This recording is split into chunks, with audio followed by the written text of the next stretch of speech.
오늘의 주요 뉴스입니다. 누르지 않는 곳이 화면에서 인식되는 이른바 고스트 터치 현상을 없앨 수 있는 압력 센서가 개발됐습니다. 개발한 센서는 전극 간격을 머리카락 굵기의 약 100분의 1 정도로 줄여 외부 영향 없이 압력만 정확하게 인식합니다. 정부가 필수 의료 과정에서 발생한 사망 사고에 대해 형을 줄이거나 형사처벌을 면하게 하는 등의 특례 도입을 검토하기로 했습니다. 이와 함께 일부 과잉 진료가 있는 비급여 항목을 관리급여로 지정해 건강보험 체계에서 관리할 계획입니다. 한국이 민감 국가에 포함된 것에 대해 미국 측이 큰일이 아니라며 진화에 나섰습니다. 하지만 한미 양국 모두 정확히 어떤 문제인지 공개하지 않아 의문과 논란은 사그라지지 않고 있습니다. 공영주차장의 전기차 전용 구역 63%가 화재에 취약한 것으로 조사됐습니다. 또 전기차 구역 10곳 중 9곳 이상은 옆차와 충분한 거리를 두지 않아 화염 전파 우려가 큰 것으로 나타났습니다. 여러분 안녕하십니까? 사이언스투데이 시작합니다. 비 오는 날이나 샤워 후에 스마트폰을 만지면 엉뚱한 곳이 터치된 경험 한 번쯤 있으실 텐데요. 이러한 현상을 고스트 터치라고 하는데 국내 연구진이 물방울 등 외부 영향에도 오로지 압력에만 반응하는 압력 센서를 개발했습니다. 임는솔 기자가 보도합니다. 물 묻은 손으로 스마트폰을 만지자 엉뚱한 부분이 반응합니다. 이른바 고스트 터치. 스마트폰은 손가락이 화면에 닿을 때 전기장 변화를 감지하는 정전식 터치 스크린을 사용하는데 센서 내 전극간 간격이 넓어 전기장이 바깥으로 퍼지기 때문에 외부 영향에 취약합니다. 그런데 국내 연구진이 전극 간격을 900나노미터 정도로 줄인 나노갭 압력 센서를 개발했습니다. 이번에 개발한 센서는 물방울의 방해를 받지 않고 압력을 정확하게 인식합니다. 전극 간격을 머리카락 굵기의 약 100분의 1 정도로 좁혀 전기장이 새지 않고 강하게 집중돼 외부 간섭에도 안정적인 성능을 보이는 겁니다. 기존 센서들 같은 경우에는 근접 특성이 센서가 거의 붙었을 때 한 시그널의 한 40% 정도가 바뀌는 반면에 저희는 약 0.2% 정도만 바뀌고 정량적으로 말씀드리자면 한 200배가량 안정성을 향상시켰다. 이번 센서는 콘택트 렌즈 재질로 만들어져 구부리더라도 성능이 떨어지지 않습니다. 적절한 압력과 열을 가해 건식으로 접착시키는 플라즈마 본딩 기술을 적용한 덕분입니다. 개발한 센서를 로봇에 적용하면 사람과 유사한 촉각 기능을 가질 수 있어 다양한 분야에서 활용이 가능합니다. 휴머노이드 로봇이라든지 아니면 일반 사용자들이 사용하는 터치패드 또는 휴대폰이라든지 이런 모든 입력 기기들의 사용이 가능합니다. 또는 터치 스크린의 터치를 외부의 날씨와 상관없이 잘 감지한다든지 이런 데에 사용할 수 있겠습니다. 연구팀은 센서를 무선화하는 데도 성공해 로봇 개발 회사들과 협업을 거쳐 기술 상용화를 할 계획입니다. 또 물이 묻은 상황은 물론 물속에 완전히 잠긴 상태에서도 압력 감지가 가능하도록 방수 성능을 올리고 안정성을 강화하겠다고 설명했습니다. YTN 사이언스 임늘솔입니다. 국내 연구진이 미생물을 이용해 기존 화석 연료 기반 플라스틱을 대체할 수 있는 바이오 기반 나일론 유사 플라스틱을 개발했습니다. 카이스트 생명화학공학과 이상엽 교수 연구팀은 시스템 대사공학을 활용해 9종의 폴리에스터 아마이드를 생산하는 플랫폼 미생물 균주를 개발했다고 밝혔습니다. 연구팀은 폐 목재와 잡초 등 바이오매스에서 얻은 포도당을 이용해 폴리에스터 아마이드를 고효율로 생산했습니다. 또 생산된 물질이 고밀도 폴리에틸렌과 유사한 물성을 갖는 것으로 확인돼 기존 플라스틱을 대체할 가능성도 입증했습니다. 이번 연구는 석유화학 산업에 의존하지 않고도 바이오 기반 화학 산업을 통해 폴리에스터 아마이드를 만들 수 있는 가능성을 제시한 첫 사례입니다. 합성 염료나 폐플라스틱 등 난분해성 오염물질을 방사선을 이용해 친환경적으로 제거할 수 있는 미생물이 개발됐습니다. 한국원자력연구원 인천대 키스트 공동연구팀은 방사선이 한 번에 여러 유전자를 변이시킬 수 있다는 점에 착안해 방사선 조사로 구리 이온 내성을 높인 정화형 균주를 개발했다고 밝혔습니다. 개발한 균주는 대부분 미생물이 생장할 수 없는 10밀리몰 농도의 구리이온에서도 생장이 가능하며 오염물을 분해할 수 있는 효소 락카아제의 활성도가 기존보다 2.6배 높습니다. 연구팀은 개발한 균주를 기반으로 폐플라스틱을 분해하는 것은 물론 재활용 가능한 플라스틱 등 유용한 기능성 소재를 생산할 수 있는 균주를 추가로 개발해 자원순환 기술을 고도화할 계획이라고 덧붙였습니다. 환자가 사망했더라도 반드시 해야 할 필수 의료 행위였다면 의사를 처벌하지 않는 방안이 추진됩니다. 정부는 또 일부 과잉 진료 항목을 건강보험 체계에 포함해 관리할 방침인데 도수 치료나 영양주사 등이 대상이 될 전망입니다. 권민석 기자가 보도합니다. 의료개혁 1차 실행 방안 발표 7달 만에 정부가 2차 개혁안을 내놨습니다. 고위험 필수 진료에 따르는 사법 리스크를 줄여달란 의료계 요구에 따라 의료사고 심의위원회를 신설해 150일 안에 중대과실 여부 등을 판단하기로 했습니다. 의사 잘못이 크지 않으면 수사기관에 기소 자제를 권고하고 중상의 사고여도 피해자와 합의하면 처벌받지 않게 할 방침입니다. 특히 필수 의료 처치 과정에서 환자가 사망한 경우 유족과 합의로 면책하는 방식도 검토하고 있습니다.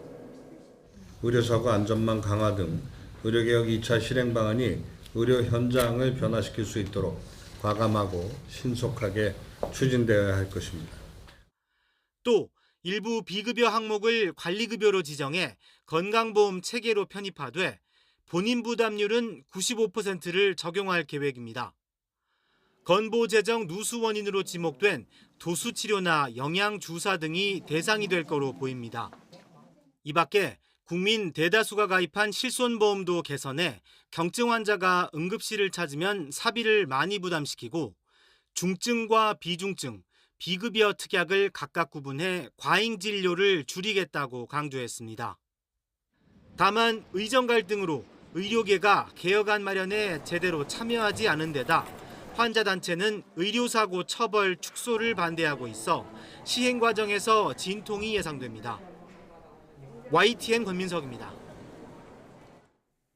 한국소비자원은 공영주차장의 전기차 전용 주차 구역이 화재에 취약한 것으로 조사됐다고 밝혔습니다.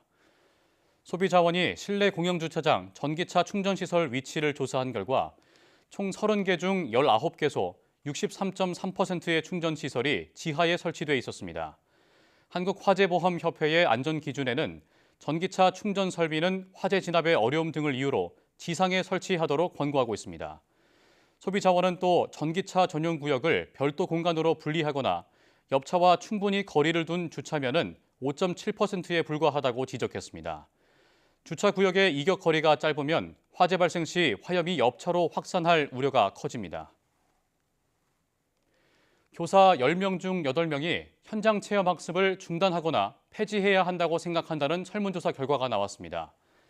한국교원단체 총연합회는 지난 14일부터 18일까지 전국 유치원, 초중고 교원 6,111명을 대상으로 실시한 주요 교육 현안 긴급 설문조사 결과를 통해 이같이 밝혔습니다.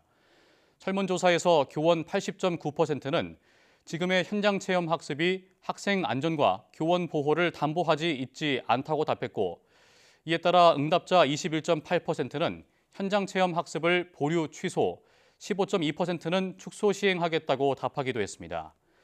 최근 법원이 현장 체험 학습 도중 초등학생이 버스에 치여 숨진 사고와 관련해 인솔 교사에게 유죄를 선고하자 교회 체험 학습을 기피하는 분위기가 확산한 것으로 풀이됩니다. 이와 함께 교실 내 CCTV 설치 법안과 관련해서는 교원 85.6%가 반대했는데 교사와 학생의 초상권, 사생활 등 기본권 침해 때문이라는 응답이 35.1%로 가장 많았습니다.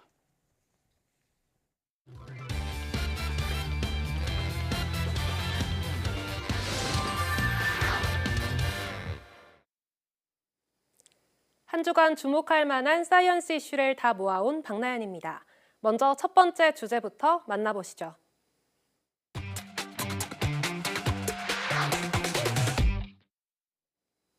네, 콜포비아, 우리말로 하면 전화공포증이라는 단어, 다들 한 번쯤은 들어보셨을 텐데요.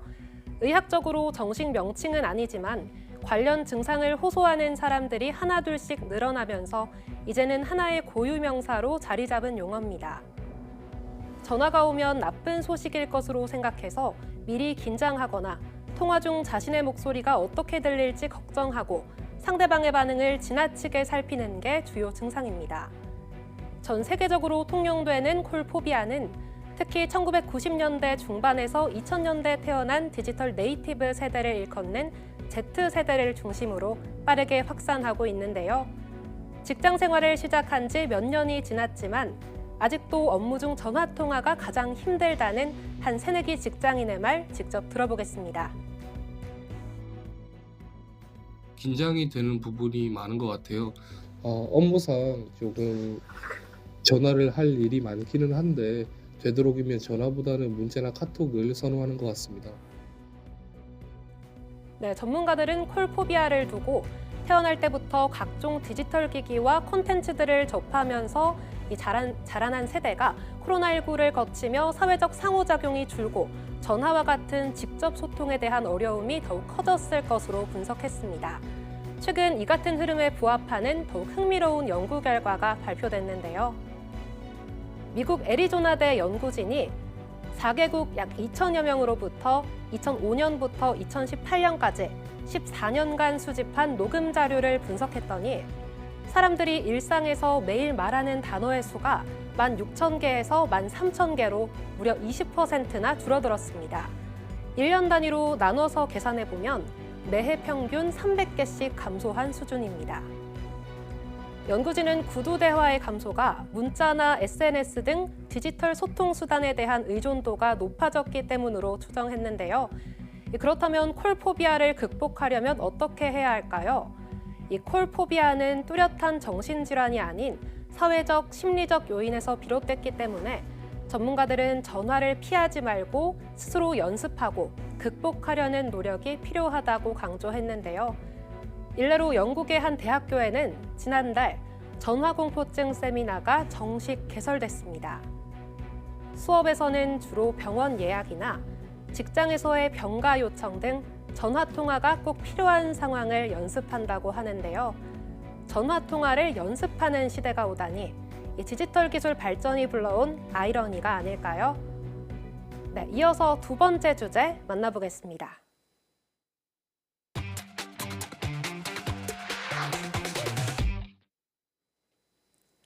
세계 각국이 기술 경쟁에 불을 지피고 있는 가운데 우리 과학계도 인재 양성에 집중하기로 했습니다. 정부가 제4차 인재 양성 전략회의를 열고 관련 정책에 대한 안건들을 내놨는데요. 주요 내용은 크게 대학과 출연연 간 벽 허물기 전략과 5대 우주강국 도약을 위한 인재 육성안입니다. 두 가지 방안 모두 궁극적으로 과학기술 인재를 키우겠다는 공통분모가 있는데요. 먼저 첫 번째 추진안에 대한 내용부터 자세히 짚어보겠습니다. 네, 앞으로는 우수 교원이나 연구원에 대한 파격 대우가 가능해질 전망인데요. 우수 은퇴 연구원을 교원으로 활용할 수 있도록 채용 절차와 정년 교재를 손보고 대학 주요 보직에 대한 개방형 공모 등 특례 제도를 시범 운영한다는 계획입니다. 또 대학과 출연연 간의 인력 교류 촉진을 위한 사업에 대한 재정을 신규 지원합니다. 구체적으로 살펴보겠습니다. 연구자 교류형의 경우에는 인당 최대 월 170만 원, 연구팀 교류형은 팀당 최대 월 900만 원을 받게 됩니다. 네, 아울러서 대학 교원과 출연연 연구원이 함께 연구과제를 수행하는 공동연구실, 공동연구소 등 협력 거점을 마련해 이른바 학연의 공진화 시스템을 구축한다는 전략입니다. 네, 이를 통해 그간 대학과 출연연 사이에 존재했던 인적, 물적 한마디가 조금씩 허물어질 것으로 기대되는데요. 정부는 이외에도 매년 대학과 출연연이 교류할 수 있는 학연 협력 스퀘어를 열어서 개방형 공공 R&D 생태계로의 전환을 꾀한다는 방침입니다. 네, 다음으로는 5대 우주강국 도약을 위한 인재 양성 방안을 살펴볼 텐데요. 세부 방안별 키워드를 각각 앞글자만 따서 이른바 스타 전략입니다. 네, 먼저 학생들을 위해 우수 항공 문화를 접할 기회가 늘어납니다. 학교 교육과 연계한 프로그램을 개발하고 큐브 위성 경연대회와 스페이스 캠프 등 다양한 진로 탐색 활동을 지원합니다. 기술 분야에서는 AI와 차세대 통신 등 전략 기술을 우주 항공 기술과 적용해 산업계와 연구계의 수요에 맞춘 위성 정보 활용 인력 교육을 추진합니다. 다음으로 산업체의 직무 역량도 강화합니다.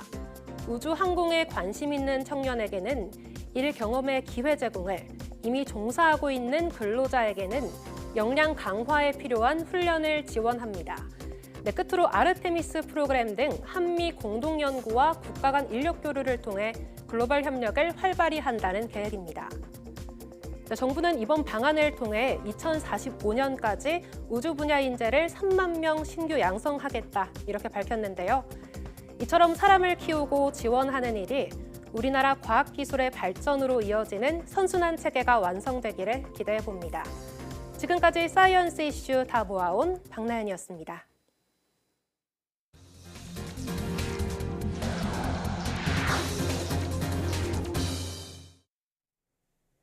미국 에너지부가 한국을 민감 국가에 포함한 것이 국내에서 큰 논란이 되자 미국 측은 큰일이 아니라며 진화에 나선 모습입니다.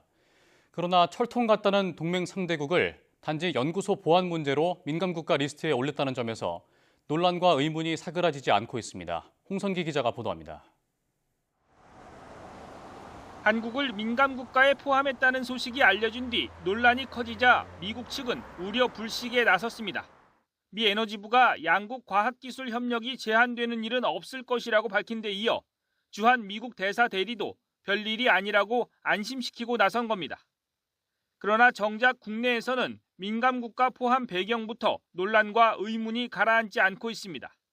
연구소 보안 문제라고 밝혔지만 한미 양국 모두 정확히 어떤 문제인지 공개하지 않았기 때문입니다. 보안 관련 문제가 이유인 것으로만 말씀드렸습니다. 구체적인 사안에 대해서는 제가 이 자리에서 확인드릴 수 없음을 양해해 주시기 바랍니다. 원자로 설계 소프트웨어를 갖고 한국으로 가려다 적발된 한국인 연구원 사례가 이유로 지목되기도 했지만 설득력이 떨어진다는 주장이 많습니다.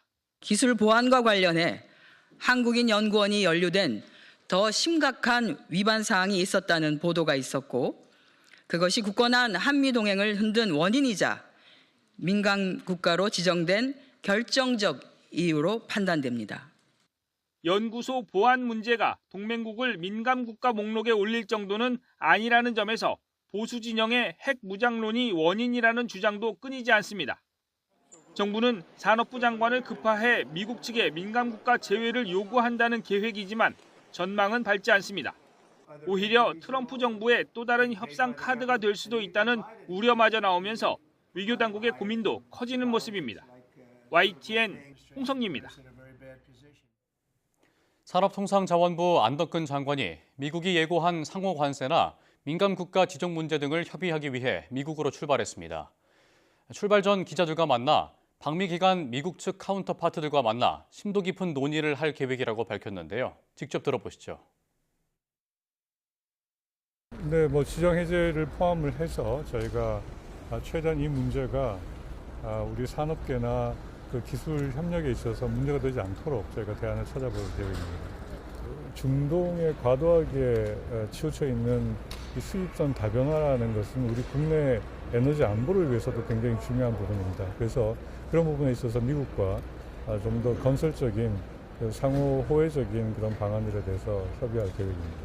지금 상황이 그 단판 게임으로 뭔가를 풀어서 한 번에 해결할 수 있는 상황이 아니라 지금 미국과 이 신뢰를 구축을 하고 미국에서 정책을 발표한 이후에 계속 조치들이 변화가 될 소지가 큽니다. 그래서 저희는 계속 이렇게 협의를 해서 이제 미국 정부가 관세 조치를 수정을 한다거나 변경을 하는 시점에 됐을 때 우리 산업계에 가장 유리한 그런 그 환경을 만들 수 있도록 계속 지금 협의를 이어가는 것이고요. 국내 기업 10곳 가운데 6곳만 올해 직원을 신규 채용할 계획이 있는 것으로 나타났습니다. 한국경영자총협회가 100인 이상 기업 500곳을 조사한 결과 올해 신규 채용 계획이 있다고 답한 곳은 60.8%로 나타났습니다. 신규 채용 계획이 있다고 답한 기업 비중은 지난 2022년 72%를 기록한 뒤 3년 연속 줄었습니다. 경총은 대내외 불확실성 확대로 기업 심리가 크게 위축되면서 기업이 채용에 보수적으로 대응하는 것으로 추정된다고 분석했습니다. 요즘 하루가 멀다 하고 식음료 가격 인상 소식이 들려오고 있습니다. 라면과 과자, 수입 주류와 카레까지 제품군도 다양한데요. 여기에 배달 시 금액을 더 받는 이중 가격제가 확대되면서 체감 물가를 더욱 압박하고 있습니다. 오동건 기자가 취재했습니다. 라면을 사기 위해 마트를 찾은 소비자. 대표적인 서민 음식의 가격 인상에 부담을 느낍니다. 서민들 입장에서 부담이 되는 게 사실이죠. 물론 뭐 회사도 뭐 어렵다고 얘기하겠지만 오르면 부담이 됩니다. 이번 달에도 고환율 등 원가 상승을 이유로 가공식품의 가격 인상이 이어지고 있습니다. 농심 신라면과 CJ의 비비고, 오뚜기 3분 카레 등 제품군도 다양합니다. 여기에 주류업계와 외식업계도 잇따라 가격을 올리고 있습니다. 수입 맥주와 주류를 중심으로 이번 달부터 이미 가격이 올랐고 외식업체 프랜차이즈가 가격 인상을 속속 발표하고 있습니다. 드러나지 않는 가격 인상도 있습니다. 배달비 무료를 강조한 뒤 같은 메뉴를 배달로 주문하면 값을 올려받는 이중 가격제. 버거킹 등 햄버거 프랜차이즈에서 시작돼 최근 커피 전문점과 도시락 업체까지 확산하고 있습니다. 특히 롯데리아나 버거킹 등 햄버거는 배달로 시키면 무려 1,000원이 넘는 비용이 추가 발생합니다. 가격이 다른 걸 알게 되면 좀 실망하고 배신감이 드는 건 사실인 것 같아요. 농식품부 송미령 장관과 박범수 차관이 잇따라 식품업계 관계자를 만나 물가 안정을 위한 협조를 구했지만 식음료 업계의 너도나도 인상 분위기는 멈출 줄 모르고 있습니다. 대부분 식품업계는 고환율과 원자재값 상승의 가격 인상이 불가피한 상황이라며 재료 가격이나 환율이 떨어지면 가격을 다시 낮추겠다고 해명합니다. 하지만 과거 가격이 낮아진 사례가 극히 드물어 한번 올라간 가격이 다시 낮아질지는 의문입니다. YTN 오동건입니다. 여야가 국민연금에서 내는 돈인 보험료율을 13%로 받는 돈인 소득 대체율은 43%로 정하고 국가 지급 보장 명문화 등을 담은 모수 개혁안에 합의했습니다. 국민의힘 권성동, 더불어민주당 박찬대 원내대표는 우원식 국회의장 주재로 만나 이 같은 내용의 합의안에 서명했습니다. 합의안에는 군 복무와 출산 잔여 수에 따라 국민연금 가입 기간을 추가 인정해주는 크레딧 제도의 확대 방안도 담겼습니다. 추가적으로 현재 6개월인 군 복무 크레딧은 실제 군 복무 기간을 최대 12개월 안에서 인정해주는 것으로 바뀌고 현재 둘째 아이부터 적용되는 출산 크레딧도 첫째 아이부터 적용됩니다. 또 보험료 지원 대상도 저소득 지역 가입자 전체로 확대됩니다. 여야는 연금 체계와 재정 안정성 장치 등을 개편하는 구조 개혁은 국회 연금개혁특별위원회에서 논의한 뒤 합의 처리하기로 했습니다. 지난해 출산율이 9년 만에 반등한 데 이어 혼인 증가율도 15%에 육박해 역대 최고 증가율을 기록했습니다. 하지만 아직 갈 길은 먼데요. 지난해 혼인 건수는 22만 2천 건으로 건수 자체는 코로나 이전에도 못 미칩니다. 이승은 기자가 보도합니다. 통계청은 지난해 혼인 건수가 22만 2천 건으로 한 해 전에 비해 2만 9천 건, 14.8% 늘었다고 밝혔습니다. 1970년 연간 통계가 나온 이래 최고 증가율입니다. 통계청은 무엇보다 결혼 정년기인 30살 초반 인구가 많아졌다고 분석했습니다. 매년 70만 명대로 반짝 급증했던 1990년대 초반 출생아, 이른바 2차 에코붐 세대가 결혼 정년기에 접어든 겁니다. 이와 함께 코로나 사태 종식, 결혼에 대한 긍정적 인식 증가, 출산 장려책이 함께 영향을 미친 것으로 통계청은 분석했습니다. 출생아 수가 1996년을 기점으로 다시 60만 명대로 꺾이며 가파른 감소세를 보인 점을 고려하면 인구 구조 효과는 단기에 그칠 가능성이 큰 상황입니다. 인구 감소로 22만 2천 건인 혼인 건수 자체는 역대 5번째로 적은 수치입니다. 코로나 사태 이전인 지난 2019년 23만 9천 건에도 못 미칩니다. 이번 집계에서 지난해 평균 초혼 연령은 남자 33.9세로 한 해 전보다 0.1세 하락했지만 여자는 31.6세로 역대 최고 추이를 이어갔습니다. 여자가 연상인 경우가 19.9%로 역시 역대 최대 비율을 기록했습니다. 전체 혼인 가운데 외국인과의 혼인 비중은 9.3%로 0.8%포인트 줄었습니다. 인구 감소로 이혼도 계속 줄고 있는데 30년 이상 결혼 생활을 한 뒤 황혼 이혼한 경우가 16.6%로 10년 전보다 비중이 배 가까이 늘었습니다. YTN 이승은입니다.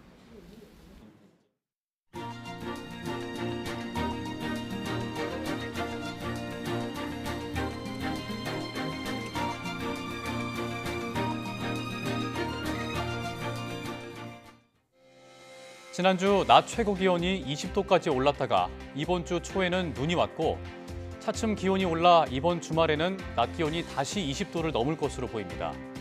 때문에 꽃들도 언제 펴야 할지 눈치를 보고 있다는 우스갯소리도 등장하는데요.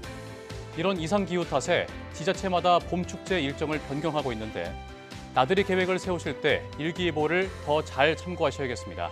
뉴스 마칩니다. 고맙습니다.